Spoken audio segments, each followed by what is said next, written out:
नमस्कार, मैं हूं आपके साथ मयंक। आज 27 तारीख है, जंग का 28वां दिन और पिछले 24 घंटे के और खास तौर पर रात के क्या अपडेट्स हैं वो मैं आपके सामने लेकर आया हूं। देखिए, सबसे बड़ी खबर इस जंग से जुड़ी हुई व्लादिमीर पुतिन का बेहद अहम बयान आया है और उन्होंने सीधा डोनाल्ड ट्रंप पर निशाना साधा है। देखिए, व्लादिमीर पुतिन की तरफ से कहा जा रहा है कि जंग करने वाले ये नहीं जानते कि जंग का अंजाम क्या होगा, आगे क्या होने वाला है। ये सीधा सीधा निशाना माना जा रहा है डोनाल्ड ट्रंप पे, अमेरिका के ऊपर। देखिए, शुरू से बात कही जा रही है कि बिना किसी प्लान के, बिना किसी एग्जिट प्लान के अमेरिका इस जंग में कूद गया। अब अमेरिका को यह समझ नहीं आ रहा है कि इस जंग से बाहर कैसे निकला जाए और जंग का अंजाम क्या होगा। यही बात पुतिन कह रहे हैं और देखिए, उन्होंने बिना नाम लिए सीधा डोनाल्ड ट्रंप पर निशाना साधा है। उन्होंने कहा है कि जंग करने वाले नहीं जानते कि अब आगे क्या होगा। यह सीधा संदेश है डोनाल्ड ट्रंप को। देखिए, दूसरी बड़ी बात उन्होंने कही है कि कोरोना जैसे हालात पैदा हो सकते हैं, वो भी चंद दिनों के अंदर। यहां पुतिन बता रहे हैं अमेरिका को और डोनाल्ड ट्रंप को कि ये जो आपने हमला किया है, इसका नतीजा पूरी दुनिया पर पड़ने वाला है और हालात वैसे ही गंभीर होंगे जैसे कोरोना संकट के दौरान थे। तीसरी बड़ी बात वो कह रहे हैं कि दुनिया की पूरी अर्थव्यवस्था अब तबाही की तरफ बढ़ रही है और उस पर सीधा असर हो रहा है। ये तीसरी बड़ी बात पुतिन कह रहे हैं। वो आगाह कर रहे हैं डोनाल्ड ट्रंप को कि पूरी दुनिया की इकोनॉमी प्रभावित होगी अगर आपने समय रहते हालात पर कंट्रोल नहीं किया। ये पहला मौका है जब व्लादिमीर पुतिन ने सीधा डोनाल्ड ट्रंप पर निशाना साधा है।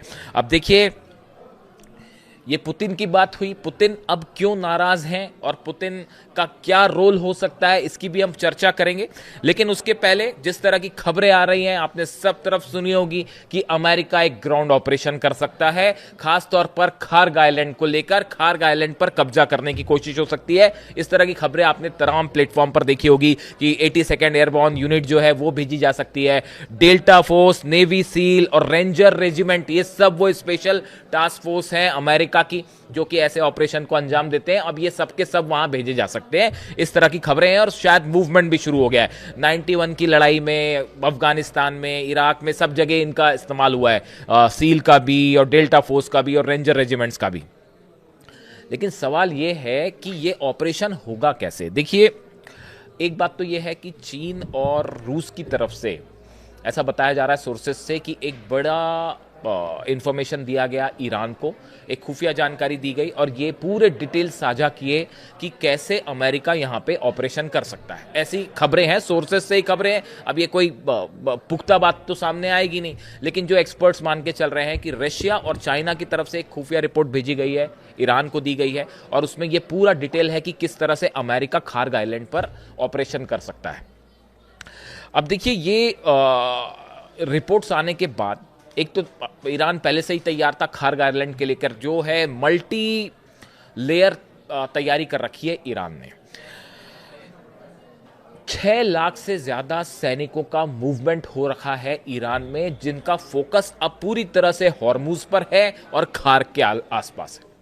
टोटल सैनिकों की संख्या तो बहुत ज्यादा है, अगर आप सब मिला लें तो वो कहीं ज्यादा पहुंच जाएगी, 15 लाख से ऊपर पहुंच जाएगी। लेकिन 6 लाख फोर्सेस ऐसी हैं जिन्हें सीधा खार्ग और हॉर्मुज पर फोकस करके ऑपरेशन के लिए तैयार रखा गया है। अबू मेहदी जो मिसाइल है, एंटीशिप मिसाइल्स, वो सब आइलैंड्स पर तैनात कर दी गई कि अगर किसी तरह का ऑपरेशन होता है, अमेरिकन जहाज आते हैं तो उनको निशाना बनाना है। इसके अलावा जितनी छोटी वाली बोट्स हैं ईरान की, जो कि बेहद ही अहम साबित होगी अगर किसी तरह का ग्राउंड ऑपरेशन होता है, सैकड़ों की संख्या में ईरान ने ये बोट्स अपने आइलैंड्स पर लगा रखी है। इसके अलावा लॉन्ग रेंज बैलिस्टिक मिसाइल्स हैं, वो पहले ही लगी हुई है कि अगर दूर से हमला करना हो। यानी आप देखिए, 4-5 लेयर पर जो है ईरान ने अपनी तैयारी कर रखी है। इसीलिए आरजीसी कह रही है, सेना कह रही है अमेरिका को, डोनाल्ड ट्रंप को कि भेजो, आप अपने सैनिक भेजो, हम स्वागत के लिए तैयार हैं। वो यहां आएंगे तो, लेकिन यहीं उनकी कब्र बना दी जाएगी, हम वापस नहीं जाने देंगे, ये ईरान की सेना का कहना है। अब देखिए, इन सब के बीच में जो एक तो इस तरह की खबरें हैं, लेकिन आप इसके अंदर का एनालिसिस समझिए कि कैसे ये आखिर डोनाल्ड ट्रंप चाह क्या रहे हैं। देखिए, ये जो खार्ग आइलैंड है, अगर आप इसकी लोकेशन समझें तो ये हॉर्मुज से, स्ट्रेट ऑफ हॉर्मुज से करीब 400-450 किलोमीटर का डिस्टेंस है। जो स्ट्रेट ऑफ हॉर्मुज है, जो बंद है इस समय, उससे करीब 400-450 किलोमीटर इसका डिस्टेंस। बात नंबर एक। बात नंबर दो, ये 8 किलोमीटर लंबा है और 5 किलोमीटर करीब इसकी चौड़ाई है। अब यहां पर अगर किसी भी तरह का ऑपरेशन अमेरिका करता है तो वो कैसे होगा?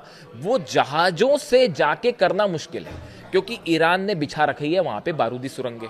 स्ट्रेट ऑफ हॉर्मुज में भी बिछ गई है सुरंगें, और खार के आसपास भी, जो कल की खबरें अपडेट थी, खार के आसपास भी कई बारूदी सुरंगें बिछा दी गई हैं। अब देखिए, समंदर का जो इलाका है खार के आसपास, उसमें जो है वो सी माइंस लगा दी गई हैं, यानी कि वो माइंस जिसपे अगर कोई भी जहाज निकलेगा तो वो धमाका हो जाएगा। और already anti ship missiles Iran की हैं, तो यहां किसी भी जहाज को भेजना बेहद मुश्किल है। आप देखें, अब्राहम लिंकन काफी डिस्टेंस पर है, बताया जा रहा है उस पर भी जिस तरह से बैलिस्टिक मिसाइल्स हमले हुए, उसमें क्या नुकसान हुआ नहीं हुआ वो भी कुछ कंफर्मेशन नहीं है। जेराल्ड आर फोर्ड वापस जा चुका है। अब ऐसे में यूएसएस ट्रिपोली जो आया है वो कितने डिस्टेंस तक जा पाएगा, और अगर वो करीब जाता है, जैसा कि ईरान की सेना कह रही कि आप थोड़ा सा करीब आइए, फिर हम बताते हैं, पता चला उस पर एक साथ 20-30 मिसाइल्स बरस जाए तो फिर क्या होगा? तो इस पूरे इलाके में शिप्स भेजकर किसी भी तरह का एक्शन करना, वो प्लान ऑलमोस्ट फेल हो चुका है। तो फिर अब कैसे एक्शन होगा? अमेरिका अपने जहाजों से पैराट्रूपर्स भेज सकता है। ये जितनी फोर्सेस के नाम बताए हमने आपको, चाहे डेल्टा फोर्स हो, नेवी सील हो या रेंजर रेजिमेंट, इनको आपको पैराट्रूपर्स के जरिए, पैराट्रूप्स के जरिए आप जो है पैराशूट्स के जरिए नीचे भेजेंगे। खार्ग आइलैंड पर उतर रहे हैं, तो खार्ग आइलैंड पर अगर इस तरह का ऑपरेशन करते हैं तो आपको ये बात समझनी पड़ेगी कि जब भी इस तरह से कोई फोर्सेस नीचे उतरती हैं तो उसको मेन लैंड से बैकअप दिया जाता है। यानी खार्ग देखिए, चारों तरफ से उसमें पानी है, समंदर है। अब उस पर अगर आपने पैराट्रूपर्स उतारे तो अमेरिका को बैकअप चाहिए होगा आसपास के इलाके से। अब हॉर्मुज तो बंद है, हॉर्मुज से तो जहाज ना जा सकता है, ना किसी तरह का कुछ जेट हो सकता है। तो ज्यादा से ज्यादा क्या होगा, आप एयर बम्बार्डमेंट करेंगे, उससे बात बनेगी नहीं। सिर्फ एयर बम्बार्डमेंट से आप अपने पैराट्रूपर्स उतार दें, उसके बाद फिर आगे ऑपरेशन कैसे करना है उसके लिए आसपास के बेस से कंटिन्यूअस सपोर्ट चाहिए होगा।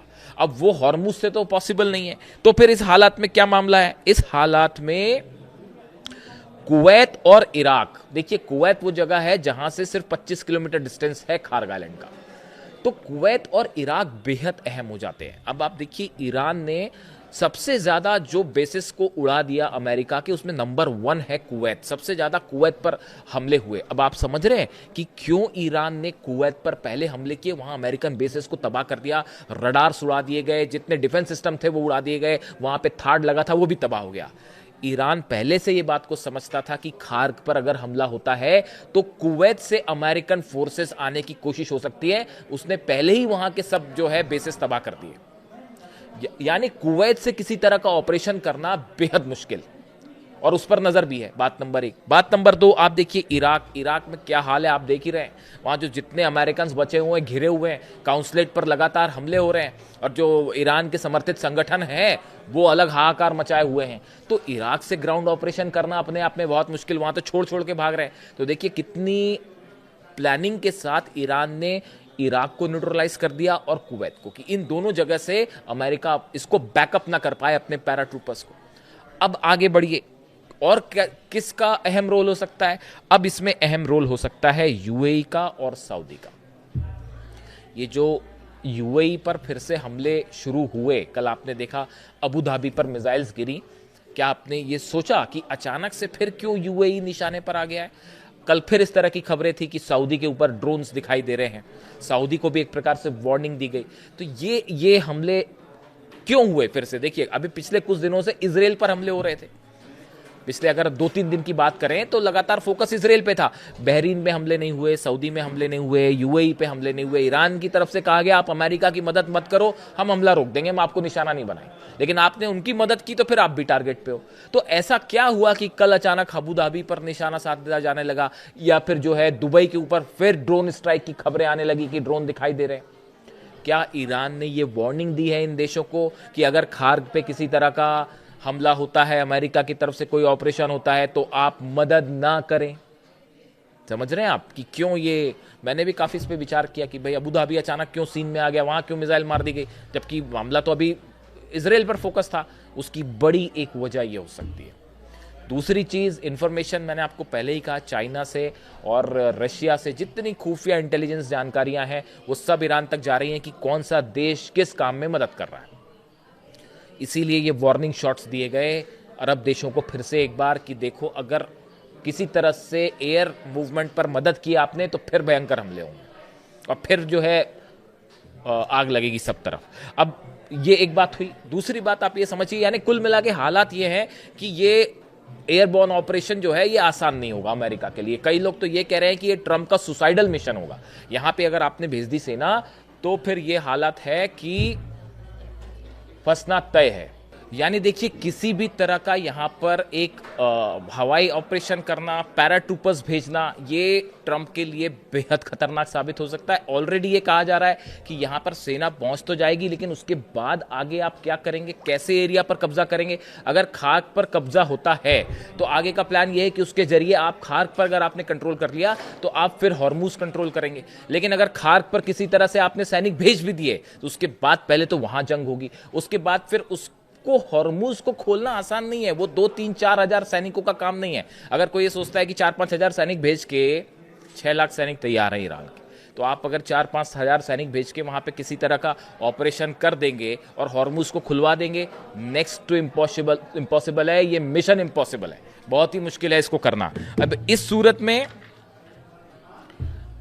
क्या ये होने जा रहा है कि एक और राय ये भी रखी जा रही है कि अगले 3 से 4 दिन के अंदर डोनाल्ड ट्रंप ये ऐलान कर दें कि हम जंग जीत चुके हैं, अब मामला खत्म, हम यहां से वापस जा रहे हैं। और उसके पहले पहले कुछ बड़े हमले करे अमेरिका, यानी थोड़ा फेस सेविंग। पूरे बेस तो तबाह हो ही गए, थार्ड सिस्टम उड़ गए, पेट्रियाट सिस्टम तबाह हो गए। अब तो ये अमेरिका के अखबार बता रहे हैं सब पूरी कहानी की कितना ज्यादा नुकसान हो गया अमेरिका का। न जाने कितने सोल्जर्स मारे गए होंगे, कितने सोल्जर्स घायल हैं, वो नंबर सामने आएंगे। तो अब तो अमेरिका का मीडिया ये बताने लगा है कि कहां कहां क्या क्या नुकसान हो चुका है। जेरल्ड आर फोर्ड में आग लग गई, वो भी मैं आपको बताऊंगा जेरल्ड आर फोर्ड के साथ क्या हुआ था, वो कहानी बेहद इंटरेस्टिंग। तो अब देखिए, ये सब कुछ जो है, इसके बाद ये ऑपरेशन आसान नहीं होगा। और ये भी कहा जा रहा है कि जाने के पहले 1-2 बड़े हमले करके फिर निकल लें। ऐसी सिचुएशन में फिर फंस गए नेतन्याहू। जो मैं पहले कह रहा हूं कि इजराइल का क्या होगा, इजराइल के ऑपरेशंस का क्या होगा। इजराइल में तो लगातार हमले हो रहे हैं, चाहे तेल अवीव हो, हाइफा हो, डिमोना हो, सब जगह हमले हो रहे हैं। ऐसी सूरत में इजराइल में वो तबाही देखी जा रही है जो इतिहास में पहले कभी नहीं देखी गई, और ये बढ़ने की संभावना है, कम होने का कोई चांस नहीं। ईरान की सेना ने कह दिया है कि हमारी शर्तों पर अब ये जंग लड़ी जाएगी, हम तय करेंगे जब तक ये जंग चलेगी। और जब तक दुश्मन को ये एहसास नहीं करवा दिया जाता कि ये बार बार हमले करना और सीज फायर करना ये कितनी बड़ी गलती है, जब तक ये बात हम समझा नहीं देंगे तब तक जंग चलती रहेगी। तो इस हालात में अब स्थिति ये है कि इजराइल और अमेरिका दोनों एक बड़ी हार की तरफ इस मामले में आगे बढ़ रहे हैं, जैसा एक्सपर्ट्स बता रहे हैं। इससे जुड़ा जो भी अपडेट होगा अब तक पहुंचाऊंगा। Thank you so much.